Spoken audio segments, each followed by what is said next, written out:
কোনটি ভার্ব? খুব ভালো কোশ্চেন। ভার্ব একটা হিউজ বিষয়। চাকরির পরীক্ষায় যে ভার্ব জানে না তাকে কোনো কিছুই শেখানো যায় না। আমি একটু ভার্ব সম্পর্কে কথা বলি। ভার্ব কাকে বলে? ভার্ব হচ্ছে যা দ্বারা কোনো কাজ করা বোঝায়। আর বাংলায় ভার্ব বলতে আমরা একটা কথা বলে নিতে পারি, যা দিয়ে দেখে টেন্স চেনা যায়। কারণ বাকি যে নন ফাইনাইট ভার্ব গুলো আছে টেন্স চেনা যায় না, সেটা আসলে ভার্বের কাজ করে না, অন্য কিছুর কাজ করে। এই জন্য আমরা এক কথাই বলতে পারি যে ভার্ব কাকে বলে, যেটা হচ্ছে দেখে আমি টেন্সের ডিসিশন নিতে পারি সহজে। এরপরে ভার্বের শ্রেণী বিভাগ গেলে অনেকভাবে finite, non finite, transitive, intransitive আসবে। তাহলে ভার্ব হচ্ছে সেই জিনিস যেটা একটা সেন্টেন্সের মূল কাজকে এক্সপ্রেস করে, যে আমি এই করছি, সে এই করছিল, সে এই করবে। তাহলে এখানে বলেছে কোনটি ভার্ব। এখানে ভার্বের প্যাটার্নটা জানতে হবে। প্রথমত আমরা নাউনের কিছু প্যাটার্ন দিয়েছিলাম, অ্যাডজেক্টিভের কিছু প্যাটার্ন দিয়েছিলাম, ভার্বের কিছু প্যাটার্ন আছে। সেরকম প্যাটার্ন গুলো একটু বলি। ভার্বের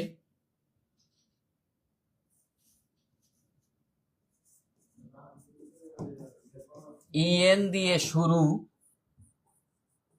বা শেষ হয়। একটা কথা বললাম, ভার্ব চেনার উপায়, কোন শব্দের শুরুতে বা শেষে ইএন থাকতে পারে।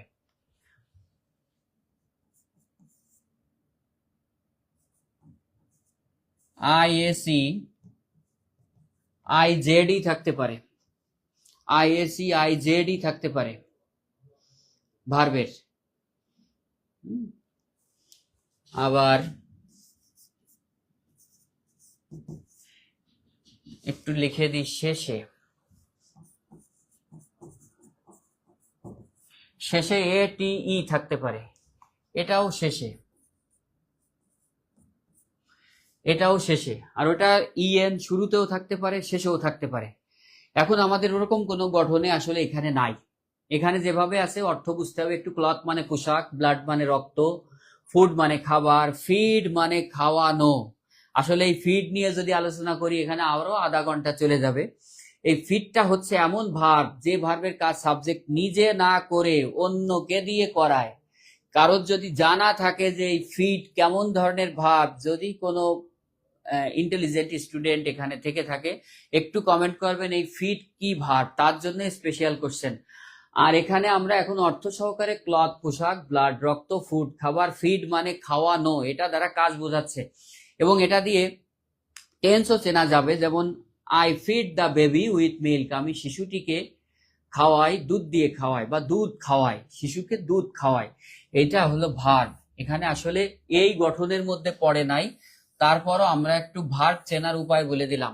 ইএন দিয়ে শুরু বা শেষ, আইএসি দিয়ে বা আইজেডি দিয়ে শেষ, ও আরো একটা সুন্দর আছে, ফাই দিয়ে শেষ, ফাই দিয়ে শেষ হবে। তাহলে ফাই দিয়ে শেষ, এটিই দিয়ে শেষ, আইএসি দিয়ে শেষ, আইজেডি দিয়ে শেষ, ইএন দিয়ে শুরু, ইএন দিয়ে শেষ। এই কয় প্যাটার্নে থাকতে পারে ভার্ব।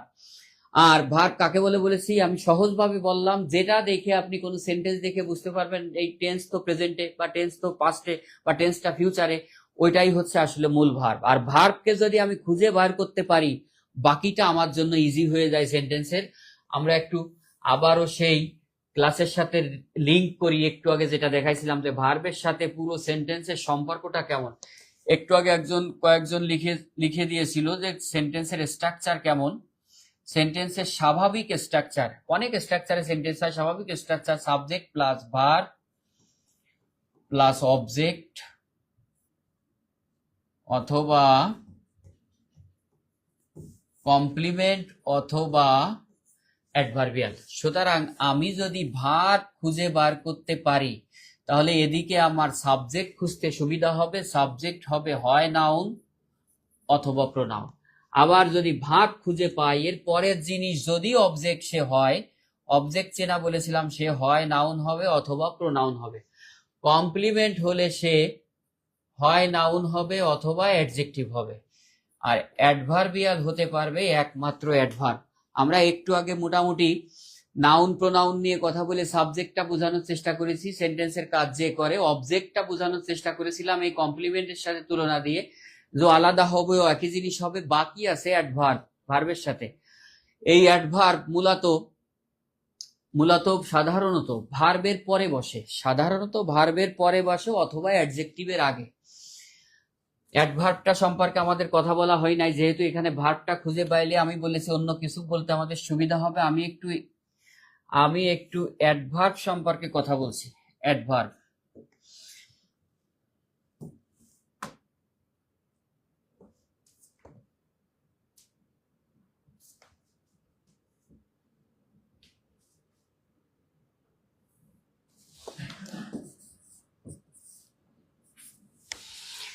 অ্যাডভার্ব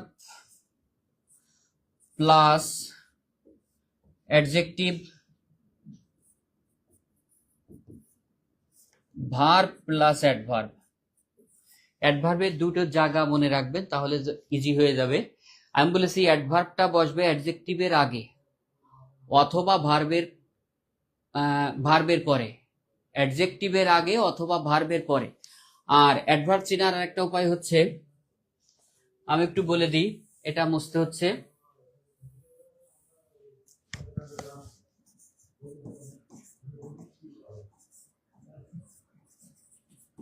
ভার্বকে 4টা প্রশ্ন মনে রাখবেন: কখন, কোথায়, কিভাবে, কেন। অ্যাডভার্ব চিনতে গেলে ভার্বকে কখন, কোথায়, কিভাবে, কেন, এই 4টা প্রশ্ন যদি আমি ঠিকঠাক করতে পারি 4 ধরনের অ্যাডভার্ব পাবো। এই যে কখন দিয়ে প্রশ্ন করলে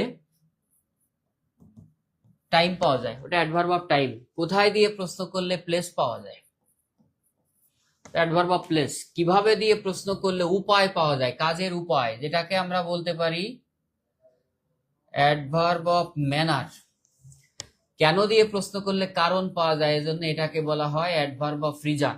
আমরা কেন অ্যাডভার্ব দেখালাম তা বলতেছি। আমরা আজকে মোটামুটি অনেকগুলোর আইডিয়া পেয়েছি, সেন্টেন্সের স্ট্রাকচার পেয়েছি, নাউন কোথায় কোথায় বসে, অ্যাডজেক্টিভ কোথায় বসে, অ্যাডভার্ব কোথায় বসে, একটু দেখানোর উদ্দেশ্যে আমি এটা দেখালাম। আর আমার এখন জিজ্ঞেস করছে ভার্ব, আমি অনেকের কাছে জিজ্ঞেস করলাম এই ভার্বটা কেমন ভার্ব।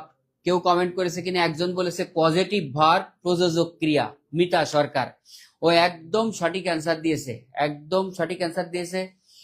একজন বলেছে রিপ্লাইতে ইরেগুলার ভার্ব, ইরেগুলার ভার্ব।